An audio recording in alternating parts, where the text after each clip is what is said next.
Hey guys, welcome to our channel life of సిరి.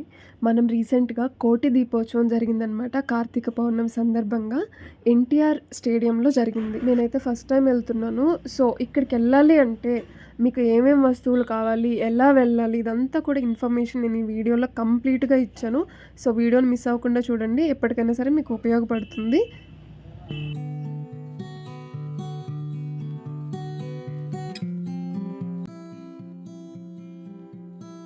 మేమైతే ఇక్కడికి మెట్రోలో ట్రావెల్ చేసాము.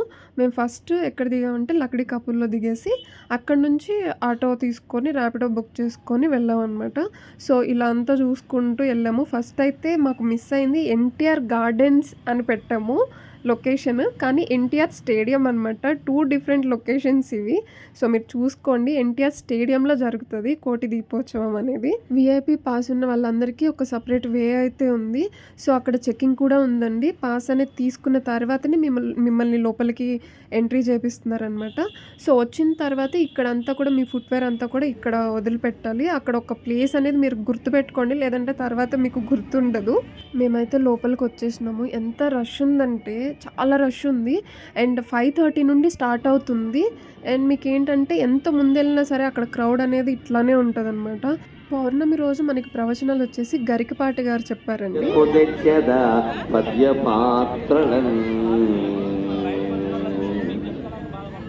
అనేక రకాల విశేషాలకి అద్దె చెల్లించి వాడుకోవడానికి మనం అలవాటు పడ్డాం కాబట్టి ఇవాళ మనం పైన వెలుగొందుతున్నటువంటి ప్రత్యేక పూర్ణిమ నాడు మీ అందరినీ కొన్ని వేల జన సమూహాన్ని కలుసుకోవడం చాలా ఆనందంగా ఉంది.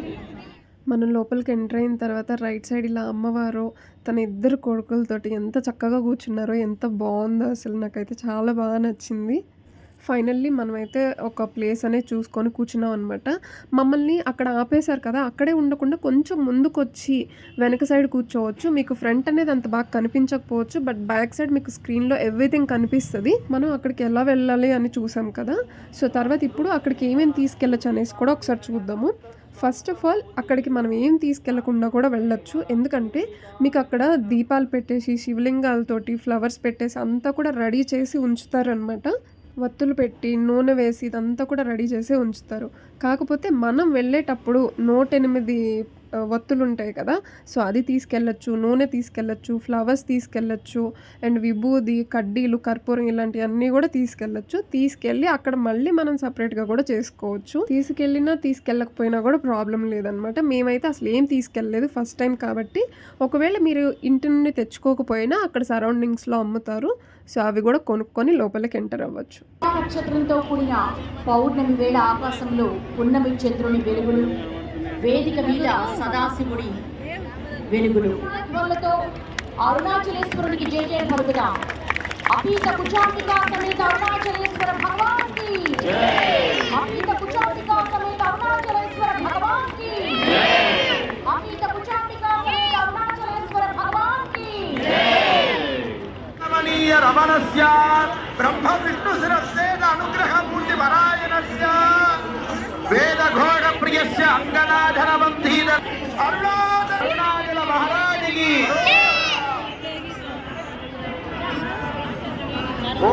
తర్వాత స్వామివారి కళ్యాణం జరిగింది. అండ్ అది మీకు కొంచెం మిడిల్లో కూర్చుంటారు కాబట్టి కనిపించకపోవచ్చు. బ్యాక్ సైడ్ మీకు స్క్రీన్ ఉంటుంది, అండ్ రైట్ లెఫ్ట్ సైడ్ కూడా ఉంటుంది. మీరు అక్కడ కూడా చూసుకోవచ్చు. చాలా బాగా కనిపిస్తుంది స్క్రీన్ మీద అయితే మీకు. మన ఎదురుగా ఉన్న శివలింగానికి పూజ ఎలా చేయాలి కూడా వాళ్ళు అక్కడ పుష్పార్చన చేస్తే పుష్పార్చన, సో ఇవన్నీ కూడా వాళ్ళు చెప్తూనే ఉంటారు.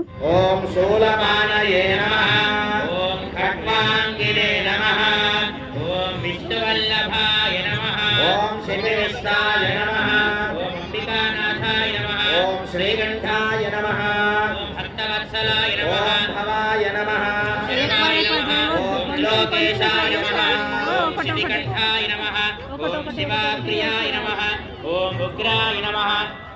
ఇక్కడ మనకి ఈ కార్తీక పౌర్ణమి సందర్భంగా ఉజ్జయినిలో ఉన్న మహాకాళేశ్వరుని ఎలా అయితే అలంకరణ చేస్తారో ఇక్కడ కూడా అలానే అలంకరణ చేసి పూజలు చేశారనమాట. అసలు నెక్స్ట్ లెవెల్ గూస్ బంప్స్ వస్తాయి మీకు. అంత బాగుంది. ఆ మ్యూజిక్కి కానీ, ఆ మంత్రాలకు కానీ, ఆ ప్రవచనాలకు కానీ. ఇన్ని రోజులు అండ్ ఇన్ని సంవత్సరాలు ఎలా మిస్ అయ్యామా అనిపించింది నాకైతే. సో కార్తీక మాసంలో ఒక్కసారైనా కానీ, ఒక్క రోజైనా కానీ వెళ్ళాల్సిన ప్లేస్ అనమాట ఇది.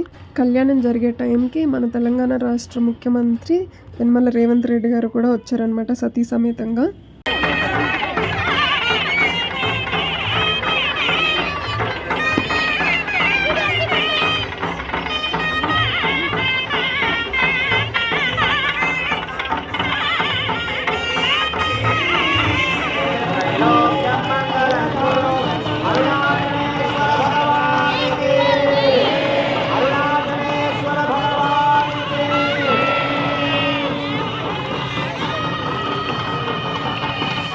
చంద్రసుచూడ శ్రీగణమాండిదయే ఐంద్రసుపూజితవోదనద జగంబుజసాక్షిగ బలిదే అగరగదేవిద కరలక్షిత భాగ్యప్రదే ప్రీతిపాలయ అరుణాచల శివ అరుణాచల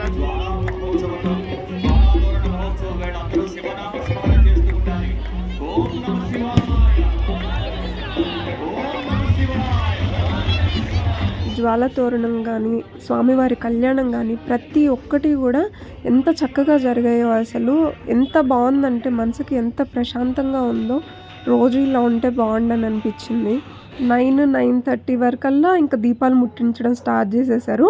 సో కంప్లీట్గా అందరివి దీపాలు అందరూ కూడా ముట్టించేస్తున్నారనమాట. ఎవ్వరు తీసుకెళ్ళకపోయినా ప్రాబ్లం లేదు, అక్కడ మనం వెలిగించవచ్చు. 1,000 దీపాలు ఉంటాయి కాబట్టి ఏదో ఒక దీపం మనం ముట్టించవచ్చు. ఇలానే ప్రతిరోజు కూడా చేస్తారు. ఒక్కొక్క రోజు ఒక్కొక్క దేవతామూర్తిని తీసుకొచ్చి ఇలా చేస్తారనమాట.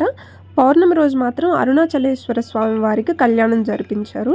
అండ్ తర్వాత రోజు గణపతి పూజలు, అండ్ తర్వాత రోజు వచ్చేసి కుమారస్వామి వారికి, ఇట్లా కంటిన్యూషన్ ఏదో ఒకటి జరుగుతూనే ఉంటుంది. ఎవరైనా సరే వెళ్ళకపోతే ఇది 25th వరకు ఉంటుంది.